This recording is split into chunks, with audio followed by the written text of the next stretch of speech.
माशाअल्लाह माशाअल्लाह, हर तरफ सिर्फ लब्बैक अल्लाहुम्मा लब्बैक की सदाएं सुनाई दे रही हैं। लेकिन इन खूबसूरत मंजरों के बीच हर हाजी के लिए कुछ बेहद जरूरी अपडेट भी सामने आई है, जिन्हें जानना बहुत जरूरी है।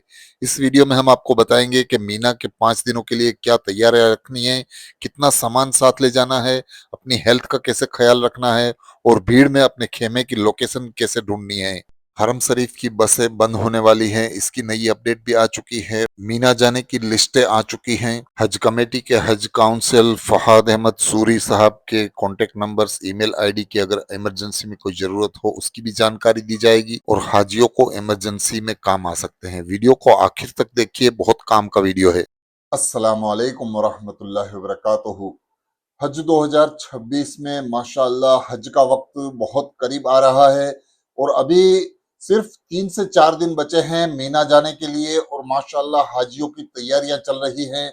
और अब तक हज कमेटी की तरफ से मक्का शरीफ में हाजी 1,17,635 हाजी पहुंच चुके हैं माशाअल्लाह। और कुल हाजी हज में पहुंचने वाले हैं हज कमेटी की तरफ से 1,22,518 हाजी पहुंचने वाले हैं। अभी जो 2-4 दिन बाकी हैं उसके अंदर में बाकी फ्लाइटों के जरिए भी हाजी इंशाल्लाह पहुंच जाएंगे।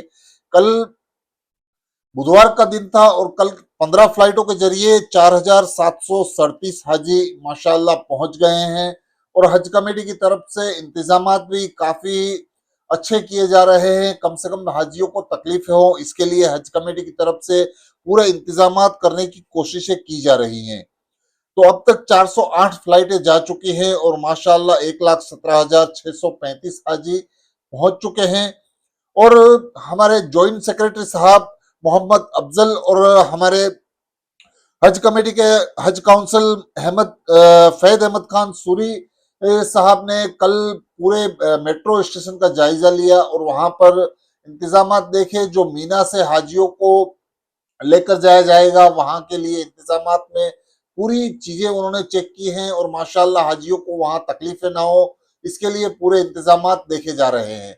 तो हज के वक्त के अंदर में 5 दिनों में हाजियों को बहुत एहतियात बरतना है और ऐसे काम करने हैं जिससे हाजियों को कम से कम तकलीफें हो। जैसे कि हाजियों को अपने खेमे याद रखने हैं कहाँ पर हैं, किस तरह के अपने खेमे के अंदर में इंतजामात हैं उसको ध्यान में रख के उस तरह से अपने कामकाज करने हैं। और हज के लिए जो 5 दिन होते हैं वो बहुत ही इंपॉर्टेंट है, किस तरह तैयारियां करनी है इसके लिए मैंने अगले वीडियो में आपको पूरी तरह से बता दिया है। खास चीज ये है कि 5 दिनों के लिए कम से कम सामान लेकर आप जाए और वहां के सामान रखने की जो जगहें होती हैं वो बहुत कम होती हैं। तो इसके लिए आपको कम से कम सामान लेकर जाएं, ट्रॉली बैग वहां पर लेकर ना जाएं। इसके लिए खास हिदायत हज कमेटी की तरफ से भी दी गई है और सऊदी गवर्नमेंट की तरफ से भी बताया गया है कि आपको वहां पर ट्रॉली बैग्स नहीं लेकर जानी है। कंधे में पहनने वाले बैग आपको लेकर जाने हैं जहां आपको आराम से आपका सामान आपके सर के पास या तो आपके बेड के ऊपर रह सके। और इस बार हज कमेटी ने इंतजाम भी काफी अच्छे किए हैं। मीना के 5 दिनों के लिए वहां सोफा कम बेड की इंतजाम किए गए हैं। एक एक हाजी के लिए सोफे की तरह बेड रहेगा और वो सोफा भी बन जाता है और बेड के काम में भी आता है, यानी सोने के काम में भी आएगा। इस तरह के खेमे तैयार किए गए हैं माशाल्लाह। और एसी का पूरा इंतजाम किया गया है खेमे के अंदर में। और 5 दिनों के लिए आपको खाना भी वहां मिलेगा, इस वजह से आपको खाने की तकलीफें नहीं होगी इंशाल्लाह। और हज कमेटी की तरफ से पूरी तैयारियां कंप्लीट कर ली गई हैं माशाल्लाह हज की। और अब हाजियों को संडे के दिन इंशाल्लाह मगरिब की नमाज के बाद लेकर जाया जाएगा। बिल्डिंगों में पूरी तरह से इंतजाम हो चुके हैं, वहां पर पूरी हाजियों की लिस्ट लगना शुरू हो चुकी है। और जो इंतजाम हज कमेटी ने किए हैं बस के नंबर के साथ साथ पूरी बसों के इंतजाम हाजियों के लिए वहां कर दिए गए हैं। बस के जो नंबर है वो भी बिल्डिंगों के अंदर लगा दिए गए हैं, हाजियों की लिस्टें लगा दी गई हैं, कौन से हाजी किस बस में मीना के कितने बजे के लिए रवाना होंगे। और मीना रवाना होने के बाद आपको 5 दिनों के लिए हज की जो पाबंदियां होती हैं उसमें आपके सामान को खास करके एहराम है, दवाइयां हैं, कुछ ड्राई फ्रूट्स है, थोड़ी बहुत खाने की चीजें हैं, वो अपने साथ रखें। हर वक्त आप जहां पर जाएं वहां पर ये चीजें साथ में होनी चाहिए। तो ये इंतजामात बहुत जरूरी है। आपको पिछले वीडियो में मैंने बताया था, इस तरह से आपको पूरी तैयारियां कर लेनी है। 5 दिनों के अंदर में आपका हज कमेटी की तरफ से जो इंतजाम रहता है, खेमा रहता है, वहां पर आपको लोकेशन याद रखनी है। आप जमरात जाएंगे, आप मीना से मुजदलिफा जाएंगे, अराफात जाएंगे।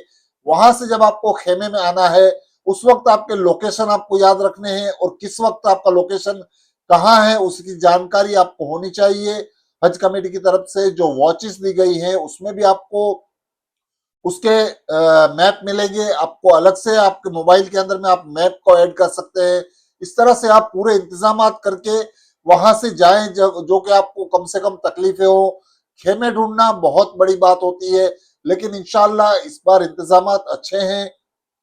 हाजियों को इंशाल्लाह कम से कम तकलीफें होंगी। और जो 5 दिनों के अंदर में हाजियों को खेमे में रखा जाता है, उसके अंदर में बहुत चीजों की पाबंदी होती है। इसके लिए हाजियों को कुछ इंतजामात में आपको साथ भी देना होता है। जैसे बहुत सारे हाजी नाशुक्री करते हैं, वहां पर एक ही खेमे के अंदर में हाजियों की तादाद ज्यादा रहती है, टॉयलेट बाथरूम कम होते हैं। आपको एक ही वक्त में नमाज के वक्त आपको वहां पर वजू करने के लिए जाना होता है, और आपको वॉशरूम बाथरूम यूज करना होता है, आपको गुसल करना होता है। उस वक्त जितना हो सके आपको उतनी पहले से तैयारी कर लेनी है। हज की जो भी आपकी चीजें हैं उसको बहुत ही संभाल के रखना है। खास करके नुसुक कार्ड आपका आपके पास ही होना चाहिए। बगैर नुसुक कार्ड के आप कहीं पर न जाए, क्योंकि इंतजामात के अंदर में चेकिंग बहुत है सऊदी गवर्नमेंट की तरफ से। और फिलहाल जो हज के दिन बचे हुए हैं, वहां पर भी आप कहीं पे भी बाहर जाए तो आपका नुसुक कार्ड साथ में होना चाहिए। नुसुक कार्ड के बगैर आप कहीं पर भी ना जाए, क्योंकि चेकिंग बहुत है। और अगर खुदा न खास्ता अगर आप किसी पुलिस के हाथ में फंस गए तो आपको बहुत परेशानी हो सकती है। आपको, हाँ, आपके नुसुक कार्ड के साथ साथ आपके हज कमेटी की तरफ से दिए गए कागजात, वीजा की कॉपी, वो सब चीजें भी आपको साथ रखनी है। इस तरह से पूरे 5 दिनों के लिए आपको पूरी तरह तैयार रखना है।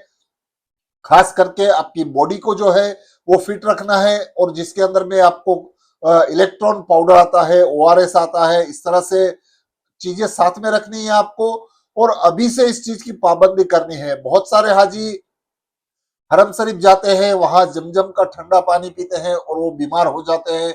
और हज के 5 दिनों में अल्लाह ना करे आपको बीमारी या सर्दी खांसी या बुखार हो जाए, उस वक्त आपको बहुत परेशानी हो सकती है। तो ये जमजम के ठंडे पानी से बचे। सादा पानी भी होता है जमजम का, वो आप पीने की कोशिश कीजिए, ज्यादा से ज्यादा उसका इस्तेमाल करें। और जो हज के अभी 5 दिन से पहले जो जिलहज का चांद दिखने के 1-2 दिन के बाद आपकी बसें भी बंद हो जाती हैं, तो कम से कम हरम शरीफ जाएं। अभी इतना जरूरत ना हो तो तवाफ उम्रे के लिए न जाएं। जो हाजी अभी आए हैं, देरी से आए हैं, जिनकी फ्लाइटें आखिर में थी, वो हाजी अब आके उम्रा तवाफ और जो भी उनके अरकान है वो करते हैं। उसके लिए जो पहले से जो हाजी जा चुके हैं उनको ये चीज का एहतियात करना है कि अभी जो हज की तैयारियों में है, आप कम से कम हरम शरीफ जाएं। और वहां पर ज्यादा तादाद में हाजी होते हैं, तो उस वक्त आपको ये चीजों से बचना है। और अभी अगर बस बंद हो गई होगी तो आपको टैक्सियों में जाना होगा, और टैक्सियों में किराया बहुत ज्यादा लगता है। और अगर आपकी बिल्डिंग से 5 हाजी आप एक साथ मिलकर वहां जाते हैं तो कम किरायों में भी काम हो सकता है, लेकिन वहां पर रश बहुत ज्यादा होता है। हरम शरीफ में तवाफ में आपको बसें नहीं मिलती आने के लिए। उसके लिए ये सब चीजें आपको ध्यान में रख के ही जाना होता है। रात को आने के वक्त भी टैक्सी वाले अपने मनमानी करते हैं, बहुत ज्यादा पैसा मांगते हैं। इसके लिए आपको जितना हो सके उतना अभी हज के आखिरी दिनों में कम से कम हरम शरीफ जाना है। और जो हाजी नए आए हैं उनके लिए वहां पर थोड़ी तादाद कम होने से वो भी अपने उम्रा और बाकी के जो अरकान है वो कर सके। और माशाल्लाह कल जुमे का दिन है। कल बहुत बड़ा दिन है हज के लिए, क्योंकि जितने भी हाजी हज में आते हैं वो कल का दिन का जुमा हरम शरीफ में पढ़ते हैं। हाजियों की भीड़ वहां पर बहुत ज्यादा होगी, रश काफी होगा। आपको चाहिए कि आप फजर से पहले कोशिश करें पहुंचने की, अगर आप हरम शरीफ जाना चाहते हैं। और अगर बसें शुरू है तो आप 7 बजे से पहले बस में जा सकते हैं, और उसके बाद जुमे के दिन बसें बंद हो जाती है। सुबह के 7 बजे से दोपहर के जुमे के बाद तक अगर आपकी बसें शुरू है तो आप पहले पहुंच जाए, और अगर आपकी बसें नहीं शुरू है तो आप जाना चाहते हैं तो टैक्सी में जा सकते हैं। कोशिश करें कि जुमे के अंदर में जितना हो सके उतना जल्द से जल्द पहुंच जाए। वहां हरम शरीफ की जो इबादत गाह है, जो मस्जिद हरम है, वहां पर जगह बहुत कम मिलती है हाजियों को देर से जाने से। कोशिश कीजिए जल्द से जल्द पहुंच जाएं, और नमाज के बाद भी कोशिश कीजिए कि आप बिल्डिंगों में जितना हो सके उतना जल्द से जल्द वापस आ जाए। सभी धूप है वहां पर, गर्मी बहुत ज्यादा है। ऐसा बताया जा रहा है कि 47 डिग्री के आसपास टेम्परेचर है, और हाजियों को मुश्किलात का सामना करना पड़ रहा है वहां पर। और हज कमेटी की तरफ से इंतजाम जो भी किए जा रहे हैं, कुछ हाजियों को अच्छी फैसिलिटी है, बहुत अच्छी अच्छी बिल्डिंगें दी गई है, और कुछ हाजियों को काफी परेशानियां हैं। कहने का मतलब यह है कि बहुत सारे हाजी ऐसे हैं, खुशकिस्मत हैं कि उनको अच्छी बिल्डिंगें मिली है, और कुछ हाजी ऐसे हैं कि उनको बिल्डिंगें भी अच्छी नहीं मिली है, और वहां पर बसों के इंतजाम भी अच्छे नहीं है, और उनको वहां पर खाने के लिए भी तकलीफें हो रही है। खाने के लिए बहुत सारे हाजियों को होटलों में भी लाइन में लगना पड़ता है। कुछ जगहों पर खाना फ्री में बांटा जा रहा है, वहां पर भी लंबी लंबी लाइनें लगती है। इन बुजुर्ग हाजियों को 2-2 घंटे सिर्फ खाने में लग जाते हैं, इस वजह से हाजी परेशान हो जाते हैं। कुछ बिल्डिंगों में लिफ्ट के इंतजाम सही नहीं है। लिफ्टें तो 4-5 रहती है, लेकिन काम सिर्फ 2-3 लिफ्टें करती है, और बाकी हाजियों को वहां पर 1-2 घंटे इंतजाम बैठना पड़ता है और इंतजार करना पड़ता है। हमको पता रहता है 15-20 माले की बिल्डिंग रहती है, एक लगभग 5-5 10-10 हाजी भी एक एक लिफ्ट में जाते हैं, तो उनके अलग अलग फ्लोर पे रुकने के बाद वो लिफ्ट आने में कम से कम 15 से 20 मिनट लग जाता है। फिर से 4-5 हाजियों का नंबर लगता है। इस तरह से हाजियों को एक एक हाजी को 1 से 2 घंटा अपनी लिफ्ट में इंतजार करना पड़ता है। हज कमेटी को चाहिए कि बिल्डिंगों के पूरे इंतजाम देखे, वहां पर क्या हाजियों को तकलीफें हो रही है। खाना इस वक्त किचन में नहीं मिल रहा है, खाना नहीं बना सकते हैं, इसके लिए खाने के लिए भी हाजियों को काफी तकलीफें हैं। कल का दिन हाजियों के लिए बहुत ही इंपॉर्टेंट है, ध्यान से रहिए। अल्लाह ताला से दुआ है कि अल्लाह ताला सब हाजियों का हज आसान करे, और इंशाअल्लाह हाजियों का हज मुकम्मल हो जाने के बाद खैर खुशी के साथ हाजी वापस अपने वतन वापस आ जाए। दोस्तों, वीडियो अच्छा लगा है तो चैनल को सब्सक्राइब कीजिए, लाइक कीजिए, और वीडियो को ज्यादा से ज्यादा शेयर कीजिए। अल्लाह हाफिज।